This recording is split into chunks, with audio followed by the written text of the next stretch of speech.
Oh, there you go.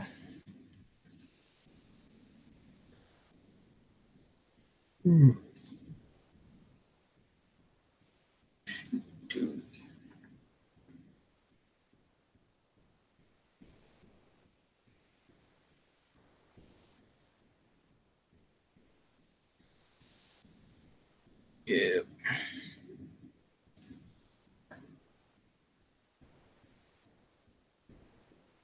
All right, just wait for some.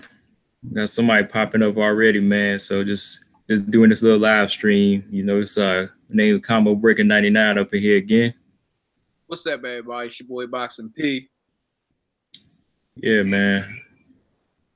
You heard about the yeah, I told you about it, right? David Lemieux, his fight's canceled, right? Yeah, I got the text. What happened? Wait, man. Did damn near was dehydrated when he tried to make weight and had to go to the hospital. Oh damn! Really? Yeah. Cause shoot, I know as of lately, like he was supposed to be fighting at 168, you know, so him fighting at 160, I know he really been killing himself. And they said that he made that weight limit, but he was like really dehydrated of all fluids, you know, just to make weight. So he had to go to the hospital, passed out. It's time to go to 168. Yeah, man. I know it's a lot of money at 160 right now. Yeah. Cause you know I know he chasing that Canelo fight, but hey, Canelo at 168, so shit, you know they like to make catch weights all the time, so why not just go up there? Canelo probably wouldn't fight him at 168. You don't think so, man? I mean, he been showing a lot of bravado as of late. Yeah. So I don't know where his mind is, but if Lemieux carried the power up to 168, I mean, it could be interesting. Yeah, because you see he taking this guy Rocky Fielding, and this guy Rocky Fielding, like I said, I ain't interested in this fight too much, man. I say it again, man. I am not interested. This guy already been knocked out by Callum Smith. And like they said, he been dropped in the past in some of the fights he been winning. So I mean, you know, they're just trying to take the little easy route at 168, man. Yeah, snatch up a belt. Yeah, just snatch up a belt to, you know, kill that what is it, that 10 fight, 11 fight contract. Yeah, and like you say, I know you said he need to have 5 solid fighters. Yeah, at least, right? I mean, yeah, and I agree with you. But it's going to be interesting to see how it play out, especially with one of the first selections he's making. You know what I'm saying? Right. Because to me, right now, this fight, this Rocky Fielding fight, this is a throwaway fight. You know, it's for a belt, but still, it's a throwaway fight to me. Yeah, like you said, it's just scratching off that 10 fight deal. You know, one off the list. Yeah. I mean, because I mean, like you say, and I mean, 5 years. I mean, still a lot of fights, man. Yeah, it is, man. That's what I'm saying. Like, they signing him like he a young kid, you know, like he Ryan Garcia or something. You know what I'm saying? Yeah. Right. And you know, I mean, Canelo, he young as far as his age, but I mean, as far as his boxing years, he been shit. How many fights he young got? Like 40, 50 fights almost. So I mean, off top, you know, I'm just saying, like, he's an old man, not old, but you know, he's already a mature boxer for his age. So he's putting him on an 11 fight deal for 5 years. You know, anything can happen in 5 years. So anything can happen in 5 years, bro. So I was surprised there was so many fights, but I mean, it's 2 fights a year for 5 years. And the thing about Canelo, he probably just saw that money. You know, what was it? How much was 300 million or something like that? So he was just looking to try to top Floyd as far as being a top paid athlete. So he was just like, hey, I'm gonna do it. Yeah. think it was 365. Yeah. Yeah, I mean, I can't knock him. You know what I'm saying, for the money. I mean, he about to make easy money come Saturday night, so, and pick up a belt. Yeah, because whenever he try to get into that realm with Triple G or Danny Jacobs, man, that's when that money you gonna be earning that shit, boy. And the thing about it is, you know, still the craziest thing is like, I mean, we seen it happen time and time again. It's like you never can really count nobody out. You know what I'm saying? Yeah, on paper, this fight really looked like nothing, but you know, you just see freak stuff happen. You know what I'm saying? People have an off night, they get caught, anything. Anytime you step in the ring, you know, you kind of step into the realm of possibilities. You know what I'm saying? It can happen. Yeah, you mean like having an off night or some shit, right? Yeah, having an off night is always possibility to have an upset, and then like, you know, we see it happen all the time. You know, all the time we see something happen, be like, damn, I can't believe that shit. But you know, it happens. So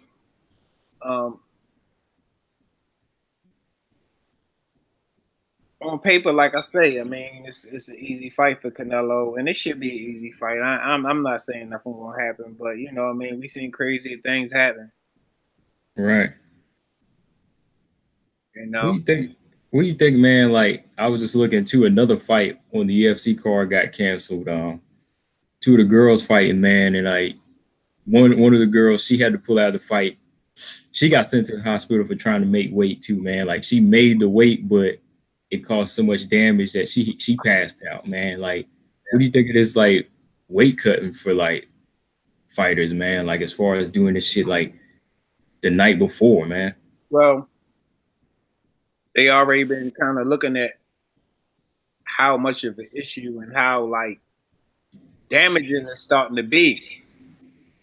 These fighters going to extreme measures to make weight and stuff like that. You know, they were talking about trying to, you know, you had to make weight all year round. Yeah. You know, implementing stuff like that, so a guy's never too far off, you know, where he needs to be. But in my limited experience, I still don't understand why a guy will be 180 and fighting at 140. Exactly, yeah. I mean, but that happens all the time, every day, MMA, boxing. I don't understand that, but I'm not a fighter, so when you're thinking about cutting that type of weight, I mean, how healthy could that possibly be over time? You know what I'm saying? You taking the body through dramatic ups and downs.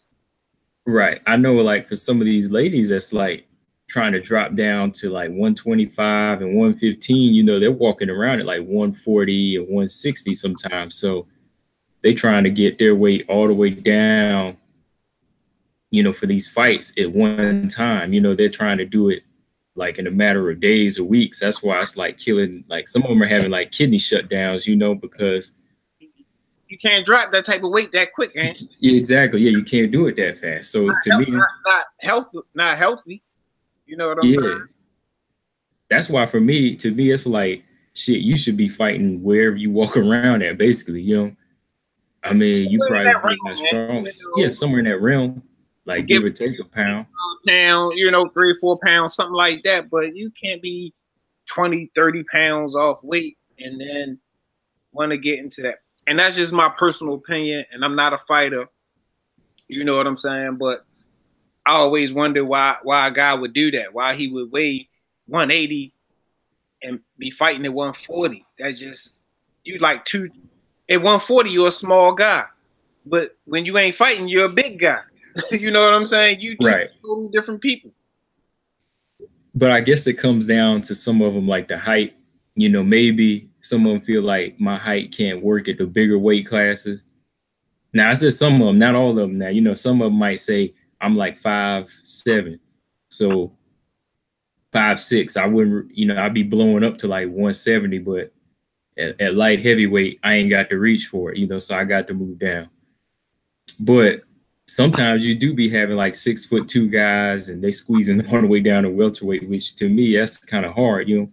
To me, that you shouldn't really be doing that. That's what I'm saying.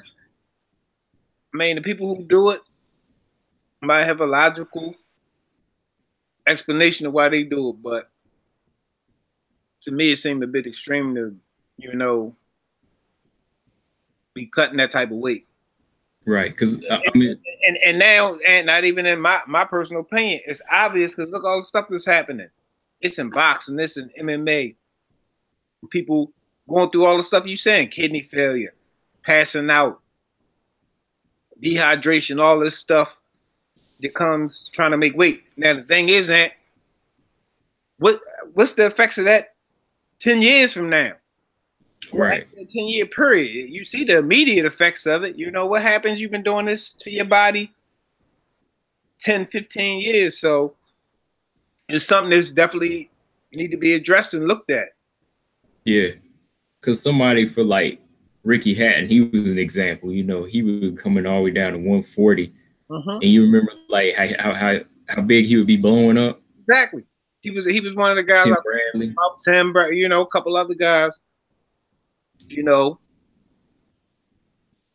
which for me, like when I was talking about guys like them, maybe that's a little understandable, but because they were so shorter, but still, that was I know it was killer on the body. I know it had to be killer. Because why you think he didn't? Ricky Hatton didn't last as long as he could have, you know? Exactly. It just can't be good because it's still losing a lot of weight quick. Right.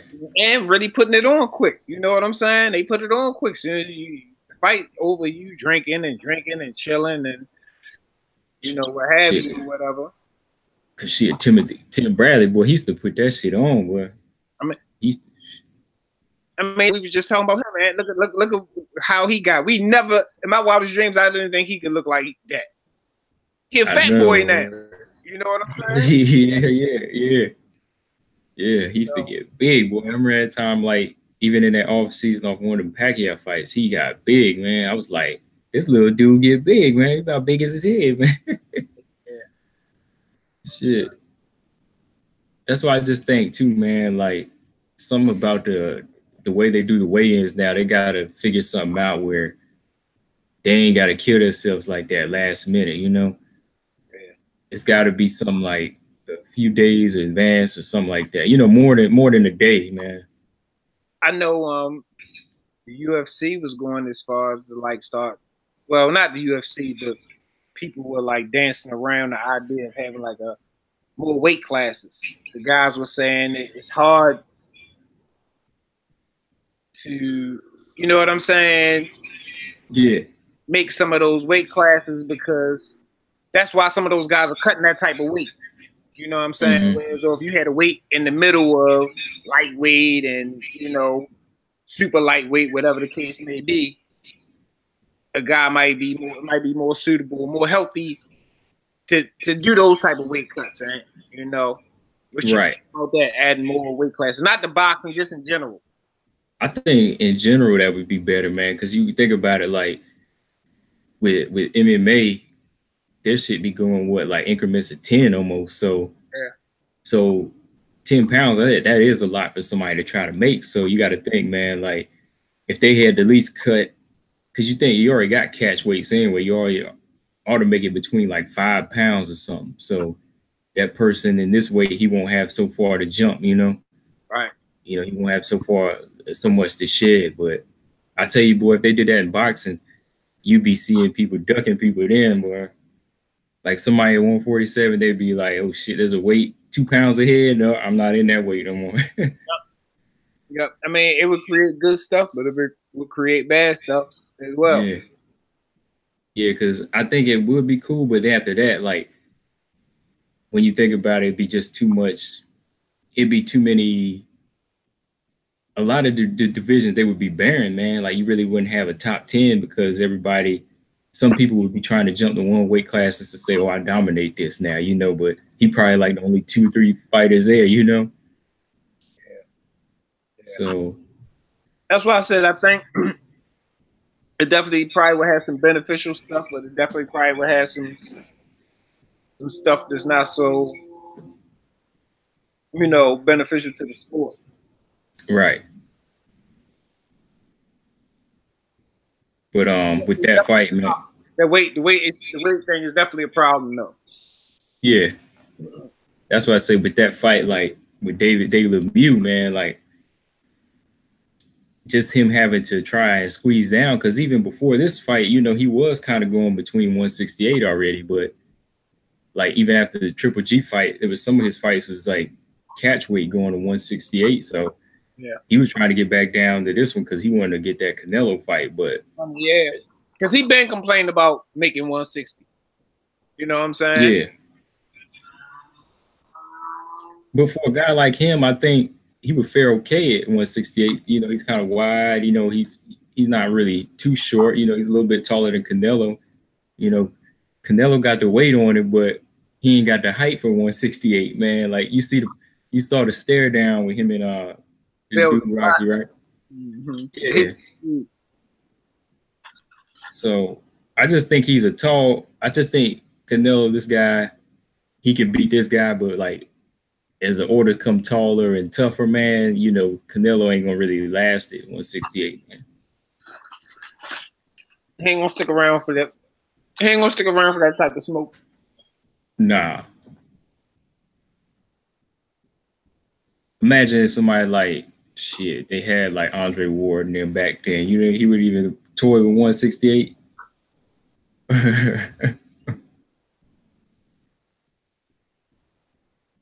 I mean, now he being super selective. I mean, I never even heard him mention about moving up the one. He just did it out the blue.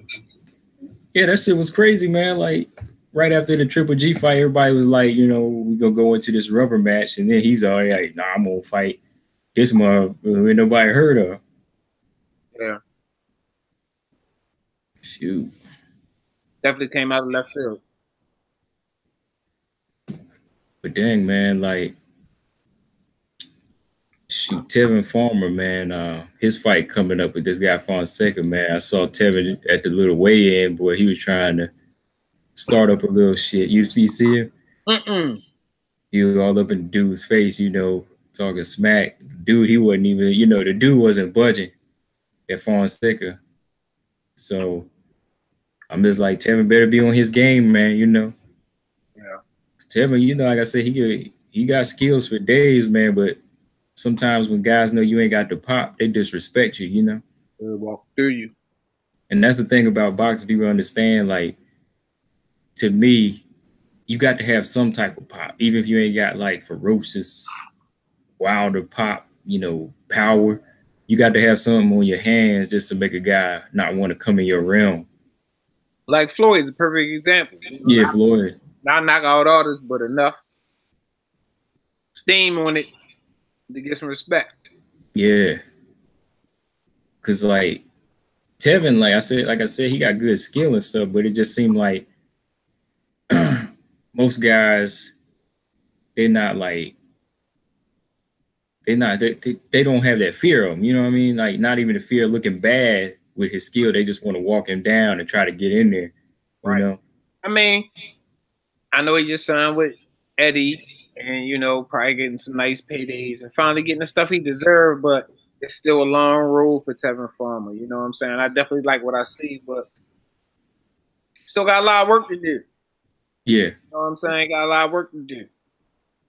Now, I'm not saying he can't checkmate somebody. Anything can happen, boxing, as far as his countering skills, but sometimes when a guy coming straight forward, you got to like, you got to hit him. You got to hit him coming straight on so they get back, man, And it's like you say, another thing, once you start stepping up, yeah, you know what I'm saying, it's going to be different looks out there, and you're going to need some power. Right. Yeah. And I think, what do you think about Loma's power? Do you think he has a lot of power, or do you think it's just that frustrating style, man? Do you think he got a little bit more power than Tevin do? Yeah, I think he got more power. Got a little bit. Yeah. He got enough to, make you keep people from just walking in. You know what I'm saying? You're right. But it's nothing special, I don't think, but it's just, you know, you combine. It's like Floyd Mayweather with his style. You know, you combine a little bit of, you know, Sting with a lot of punches and angles and fancy footwork and all the stuff he's doing. It could probably be overwhelming to a guy who just, I mean, is just smoking mirrors though. Yeah. If it ain't hurting you, you feel me? Right. Because, you know, Tevin, like, he did score a knockout in his last fight, you know, that body shot, you know. Yeah. You know, he did knock that dude out. So I give him credit there. It's just like, I'm just saying as the competition gets tougher, like when you start to get to somebody like Tank, you know. He ain't gonna fold no punch like that. Tank gonna be coming at him with rockets, man. And you know, you can't come out with 9mm bullets, you know. Right. So I just feel like, what do you think, man? Like, is there really a way a guy can work on power, man? Like, as far as like, do you think in his case he just got to sit down on his punches and not be so quick to move and sting? I mean, at this stage in his career, it's not like Tevin is new to the game. I feel like if it was probably just a simple fix like that, somebody would have mentioned that to him by now. And if he have, and he hadn't made the adjustment, then there's some type of disconnect right there. But I just don't think the power is there. You know what I'm saying? And let's be clear. When we say the power ain't there, and that don't mean Tevin Farmer will knock somebody's head off in the street. You feel me? Right. Or knock a regular guy out. You know what I mean? I mean, we see guys with what we call freakish power, where, I mean, what they got could just, you know, lay out a regular bar crony or something, you know. They laying out dudes with gloves on. You feel me? Mm-hmm. You know what I'm saying? So, yeah, when we say, you know, he don't have power, we mean like it's different levels of power out there. You know, with some guys that, you know, got freakish power, then there's some guys that just got a nice pop, you know what I'm saying? Then there's guys that really, you know, don't possess a lot of power. And it is what it is, you know. Yeah. It's rare that a fighter got everything. You know what I'm saying? Yeah, that's true. That's true. Because, like, you know, who I think, you know, dude, Michael Nunn, he didn't really have a lot of pop, but he committed himself to mostly just boxing, you know what I mean? So I think, you know, it depends on what your game is. And like Tevin, I think he just kind of commits himself to want to be that boxer and not try to, you know, score that knockout, you know, or you know, score it like in the fashion of like devastating power, you know. Yeah, I mean, that's what I say. I mean, it's not like he new to the game at this point. I feel like, you know, he didn't succumb to, you know, what he dealing with. You know what I'm saying? And made the best of it. You know what I mean? And you know, so far in his career, he been looking, you know, good. You know, as of the last few years or whatever. But I'm just saying, I still would be curious to see how he gonna fare with, you know, higher level of fighter. You know, competition in there, and you know, the Santa Cruzes and, you know, just some of those other names, man. Those are the names I want to see, you know, him mix it up with. And Gary Russell, you know what I mean? You know what I mean? It's the names out there, you know what I'm saying? I hate to mention one more name, too, that, you know, the name I'm about to mention, man, that might crush you a little bit, but go ahead and put Tevin in there with Rigondeaux, man. I mean, where is he, man? Where he at, man? Where's Riggy? Yeah. I don't know, man. It's like, I know he ain't getting enough money to get on that Madonna train, bro. No, I mean, because he, you know, if anything, he got a short end of the deal in that fight or whatever, man. But it's funny you bring that up, because like we haven't even really seen the clip of him since then. That's just, you quit on a stool and just disappear from. You know what I'm saying? That's kind of weird. Yeah, that's why I say, man, like, I really wanted to see him perform to his best, man, in that fight, or, you know, because even like the kid Lil Future, shout out Lil Future on Instagram, you know, on Instagram, he be talking about how Rigondeaux was one of the guys he watches, you know, like a teacher to him, you know, he used to watch him. So it's like, I can imagine how he feel, man. Yeah, he felt that blow like we did, and like man, but yeah, but back to what you were saying, like stylistically, I mean that would be a great fight, you know, Tevin and Rigondeaux out, you know what I'm saying? That would Yeah, be awesome to see, you know what I'm saying? yeah, it would, man. That's yeah, it definitely would. Like I said, you got to be a fan of boxing and skill, not just two guys trying to take each other's heads off, man. Right. And I like to see that matchup, man. But I think this is going to lead more so to a tank fight. You know, if Tevin able to get rid of this guy Fonseca in you know devastating fashion or just dominating fashion, I think this will lead to a tank fight somehow, man. Because I don't think I think once he gets after Tank gets past Abner Morris, man, I think they got to make that fight. Eddie Hearn, they got to work something out with you know Mayweather Promotions, man. But don't forget though, man, the bigger fight is him and Lomachenko. Tank and Lomachenko. Yeah. You don't think so? Big, yeah, bigger than Tevin. Yeah, definitely. I think the more personal fight is Him him and and Tank. him and Farmer. Yeah, Tank and Farmer is the more personal fight, but yeah, the bigger fight is definitely Lomachenko, man. And see, that's what got me. You know, we gotta be realistic about it. Tank, he's in the talks of fighting somebody like Loma, who's considered, you know, whatever by a lot of people. Yeah, in the boxing world, you know, whereas having Farmer still trying to gain, you know, his stripes,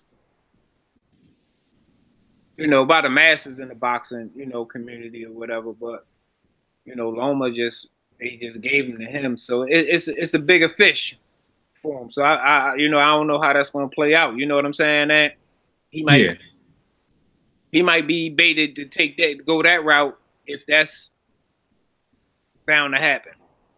right. You know, because the Tevin Farmer fight is risky and probably for not like a lot of money. I don't know what now with Eddie Hearn in the mix or whatever, but you know, You think Tevin's more risky than Lomachenko is for Tank I as mean, far as just like the risk and reward deal, right? yeah, I mean, because think about it. I mean, if Loma beat you, okay, well, y'all say he the best in the world. He pound for pound. You know what I'm saying?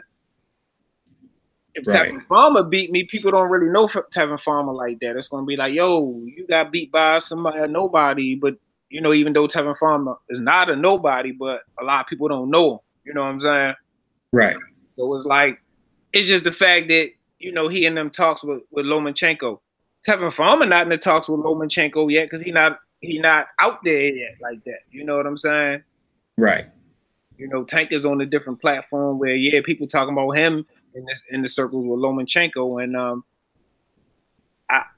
it's gonna be a big push behind that fight if it get close. You know what I'm saying? That Yeah, it will, man. Because like you see right now, you post stuff on Instagram about it. So many people they already in the uproar about it. You know what I mean? Just saying that he gonna whoop Tank ass and everything. But to me, as far as just like raw talent and somebody like Lomachenko on the downside, nobody really want to admit he on the downside. I think it'll just balance out for an even fight on paper. But we gonna see what it look like when they get in the ring, man. mm-hmm. Mm-hmm. I just think that right now, Tank, man, like once we gotta see how he look against Abner Morris, man. Like as far as making weight and being disciplined. Discipline. And like that's the thing with him. You know, that's the only person that can beat Tank Davis right now is Tank Davis. We seen what a focus Tank Davis looked like when he worked with Cunningham. You know what I'm saying, for that training camp. But yeah, it's just like I mean, I think you know, of course, I'm rocking with you know the home team or whatever. You know, Tank Davis being from B-more, you know, Baltimore, I'm representing Right. a home Yeah, team. yeah, definitely. But you know, I don't see him quitting on the stool or just going out how we seen some of these other fighters go out to Lomachenko. I mean, it's not like he batters him and destroys him. They just like giving up. I don't know what it is, and it is weird. I got to give him that. I'm not, you know, the body language like Pedraza. Pedraza ain't have a scratch on him. Right. You know what I'm saying? I mean, yeah, you know, Pedraza. That's why I give Pedraza credit because he was like one of the only guys that in the past 3 or 4 almost fights that actually went the whole 12 with him and boxed with him. You know, he was the only guy boxed with. He came out, you know, like I said, unscratched really, but he didn't go in there thinking looking frustrated. You know, right? Because even Linares got his knockdown, but Linares looked a little bit frustrated. So I just never really saw like what it was in Loma that make people quit like that. Right. Like I would think you might want to go 12 with a guy with not much power, but like if you was in there with somebody like with the wilder power or something, you would probably lay down sooner or later, man. Just because you don't want to get, you know, you don't want to get put in a coma or some shit. But these guys, you know, they literally are quitting from his type of style, man. And see, my thing is like, you know, I mean, I don't know. It's just hard to say. You know, he's not gonna knock Tank out. You know what I'm saying? Yeah. You know what I mean? But if you just landing it well when a person can't do nothing about it, how many rounds can you go where you just feel like you know you're getting dominant? You know what I'm saying? Right. But I don't see that happening though. I mean, for one thing, Tank is going to touch him within 12 rounds. That ain't a question. Oh yeah, because Tank is fast too. I mean, he might not have the same technique, but you know, he's younger and faster. So he's going to touch him, and we seen what happened when he get touched. Then he get busted up. You know what I'm saying? He get dropped. Yeah. That's going to change the tone of the fight when Tank finally do touch him, because I don't think he been really touched real good yet. You know what I'm saying? No, even Linares didn't touch him good, like good. But like, I still need to see like how he would react to like some Tank power. Like, but Tank can't hit him just once, man. Tank got to do that shit continuously till he knock him out. Don't be, you know, getting caught up on a home run every round, man. The beautiful thing about it is if he catch him, he's a finisher, and like you said. Yeah. Like I said, he's a finisher. Yeah. It's gonna be, you know, that element is always that's gonna be there all 12 rounds. You know what I'm saying? So, yeah. Like I said on Instagram, people be saying stuff about it. I tell them, look, Tank. I mean, yeah, Lomachenko. Okay, he is the better boxer. I know that. Skill wise, he gonna, you know, show you what he got as far as skill. But Tank is a better finisher, man. And like I said, Tank is a fighter. Tank is the guy that's not trying to make 12 rounds of trouble. He's just trying to, you know, take your ass out because he know that I'm still limited and I'm young. So what am I going to do in the street if this was a street fight? I'm going to just knock your ass out. You know, why am I going to wait till you pull out a knife and cut me up? You know what I mean? Exactly. So in this situation, why am I going to get in here and let you outbox me? Well, I'm going to just go after you. So I think he's a all around. Still, you know, like I said, still got to make sure he disciplined, but I think he's just proving to be the better finisher. Right. But man, oh, go ahead. Yeah, I was gonna jump on that picture too, man. I sent you. I just want to talk a little about the welterweights, man. And what else did you want to say right there, man? No, it's good. We can keep it moving. All right.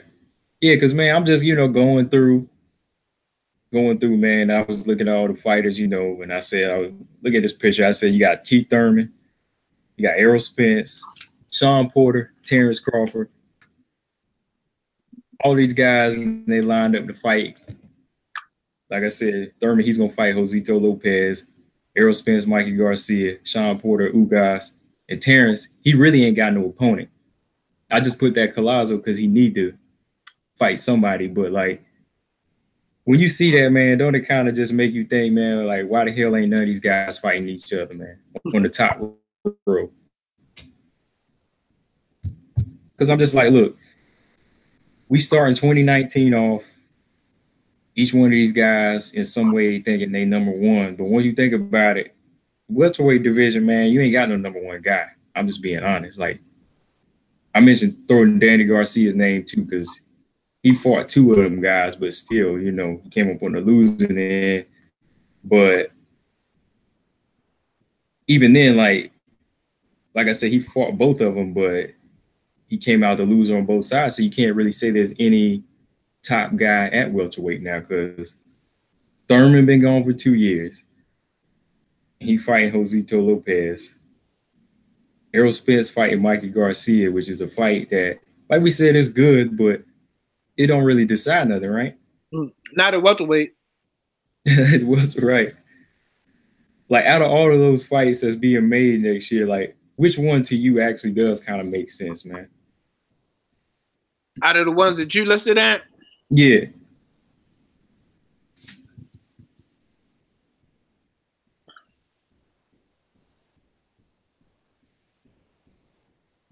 I mean, Sean Porter and Ugas is like it welterweight one that kind of makes sense to me. Eh? You know what I'm saying? I mean, really the most logical one really up there, to be honest. And that's why I said, that's what I said. I feel like once you casual fans aside, once you understand who he's facing and that he's just more than the mandatory, you're looking at the only guy up there that's probably the only prime welterweight there right now. That's deserving of a title shot. You know what I'm saying? Right. He deserved a title shot. On top of that, he's been the guy that's been kind of vocal about even wanting to fight Errol Spence, you know? Right. But like once you look at the other guys, like, yeah, Mikey is prime, but Mikey's not a welterweight. No. You know, Josito Lopez and Collazo, you know, they ain't really prime guys, but Ugas fight, yeah, it's the only one that makes sense, but I still feel like in the way Sean Porter, he didn't have to go after his mandatory right away, you know, to be so vocal about I got to do this mandatory because they enforcing it. But I think he still had a choice to say, I want to unify with one of these other guys. What do you think? I absolutely agree. I think these guys always got a choice, man.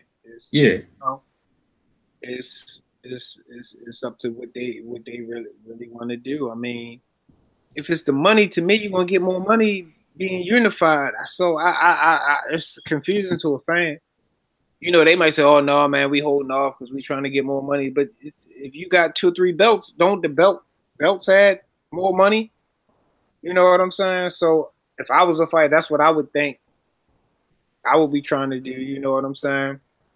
Collect the belts because whoever got all the belts really get, you know, the most. Yeah, because all of these, you know, you trying to hold off and make these fights bigger. Like that aside, like these other fights, you really kind of scraping the bottom of the barrel to find somebody. You know what I mean? Like even with the Errol Spence situation, like to me, you having to fight somebody like him just because he's calling you out, it's still kind of making you. It's still like the situation is saying like there's nobody at welterweight to fight. You know, yeah. By taking on somebody like Mikey Garcia right now, while the welterweight division is popping, to fight somebody like him right now is kind of like you saying there's nobody else at welterweight. Like you say, it's an interesting fight, but it don't make sense at welterweight. It's not gonna affect the division. You know what I'm saying? I mean, and it's interesting to me. You know, I guess certain diehard fans. You know what I mean? Right. But unless he saw that, like we said a few episodes, it's not a fight that had to happen right now. Yeah, exactly. Unless he saw that check, I bet you that check must say, "Like a Ugas, man, I'm about to fight Mikey Garcia." That's crazy because, like, how was that big? How was that a big money fight? Yeah. You know what I'm saying? I mean, yeah. It's not like it's a fight people been clamoring for, been screaming for. It's a fight that y'all made, and it don't seem like it would be no big money fight. Y'all getting big money to face each other. Right. You know, nobody asked them to face each other, and you know what I'm saying? Really, they didn't. I mean, Mikey was asking for it. He put it. He put it. Yeah, he don't want to put it in our heads and want to make us say, oh, that might be interesting. But all that aside, we weren't really looking for it, No. So that's why I just say, man, like at the sometime next year, either like over the summer or the end of 2019, they all got to mix it up, man. Like no more of these fights. I don't really think a lot of people are going to be accepting of it, especially like they trying to accept Keith Thurman right now with Josito Lopez, but once he get this tune-up out the way, that's it, bro. Right. You back in the mix. You fought. Let's do it. If not, just step aside, man. You ain't got to fight. Yeah. Got to fight. That's why I say when I think about it too, Terrence Crawford, like if he is able to get a Collazo fight, that'll show you he can get a Spence fight because he can fight with the PBC guys or whatever. So, he's just kind of on that raw end of the stick right now, man. Yeah, he is. I mean, that is a great fight, and they don't want to do it too soon. You know what I'm saying? I really believe that. They want to build these people up or build Terrence up or whoever they want to build up and really make some money out that fight. And that's going to be a great fight. It makes sense that he welterweight. You know what I'm saying? Yeah. That's going to make sense, man. So, but yeah, man, shoot, we're about to wrap this thing up, man. Like I was just saying, man, I just want to put that out there, man. Like this welterweight division ain't no number one guy, man. No, not in our eyes, man. You know what I'm saying? Oh, man, like they still got to grow up, man. They still got to grow up and just say, hey, we got to make our legacy, we got to fight now, bro. Right. It's hella competition at welterweight, but it's not really a number one guy. People going screaming, yo, Errol Spence is the number one guy, but he ain't really the number one guy. You ain't. Yeah, I think he's the closest to it, but at the same time, like I said, like even with this fight happening here, it's not really going to decide that. This Mikey fight ain't going to decide that right now. No, because Mikey ain't one of the top guys at 147. Mm-hmm. So you got one or two, three of the guys at the top to be the best. To me, how people just saying he the best because he's not other welterweight, that don't make sense. Right. That's why, yeah, man. Yeah. Crawford, he kind of looking like he gonna get the Collazo fight, man. Because I told you, Conor Kilbrook gonna fight in April now, right? I told you that, right? Oh no, I ain't know that. Yeah. So it's looking like that, man. But yeah, man. Before we wrap it up, man, just say, man, still sending prayers out to Adonis Stevenson, man. He ain't doing too good, man. Really? Yeah, it's still in bad shape, man. They said they don't know what's really up now as far as the head injury, man. Like still suffering a bad head trauma, man. So they still hoping he pulled through. His family's still there with him, man. So just want to say prayers to him, man, because I hate to see anything, hate to see him lose his life like this, man. We still got some years ahead of you. Right. Shoot. Check this out here. But we're gonna wrap this thing out. I got some business to take care of, man. How much time you got left now, right? You got roll? Yeah, pretty much, man. Somebody in the comment section just said March 16th will be the Mexican Independence Day massacre. What's happening March 16th?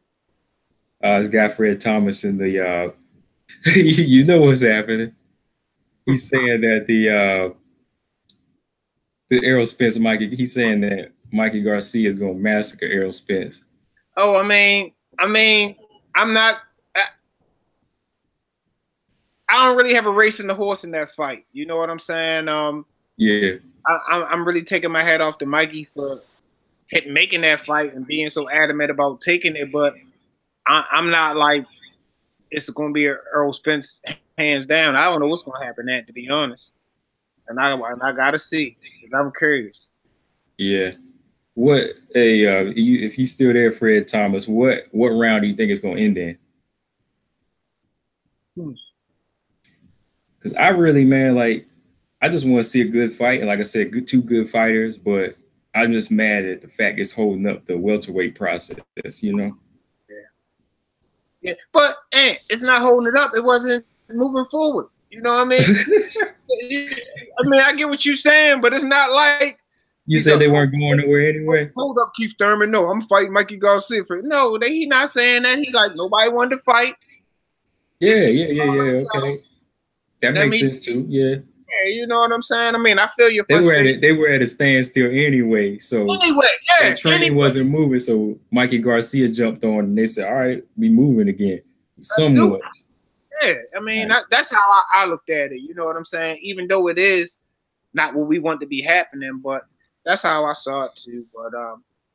But yeah, man.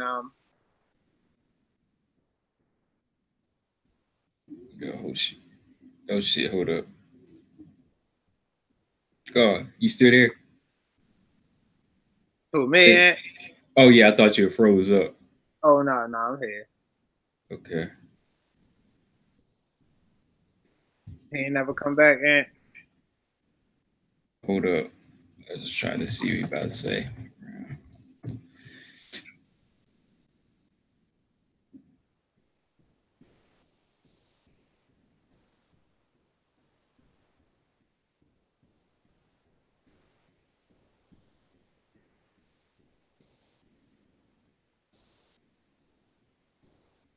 I want to know what the hell's wrong with Thurman as far as his body, man. Like this dude, what was it? The elbow and what else?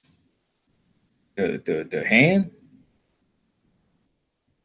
I remember the elbow. I don't know what the second one was, but some people were saying, you know, Keith Thurman was out there in you know, his wife's home country. You know, he was out there sparring in the street. So, and them fingers were working that flute, bro. So. It's so much stuff, man. I hope his body ain't falling apart on him. I know, man. Shit. But yeah, and I'm ready to go ahead and make this happen or whatever. So.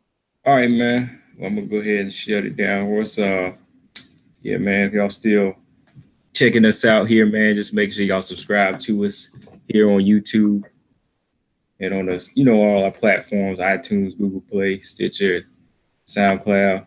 What else I say? Spotify now, yeah. Yes, sir. Yeah. So it's all there. We somewhere talking boxing, man. So just make sure y'all subscribe, man. We're gonna check out these fights tomorrow. We'll probably talk about that sometime over the weekend, huh? Or, you know, after. But yeah, man. Let's roll out. My name is Combo Breaker 99. It's your boy Boxing P, y'all. Make sure y'all subscribe. Later. Peace.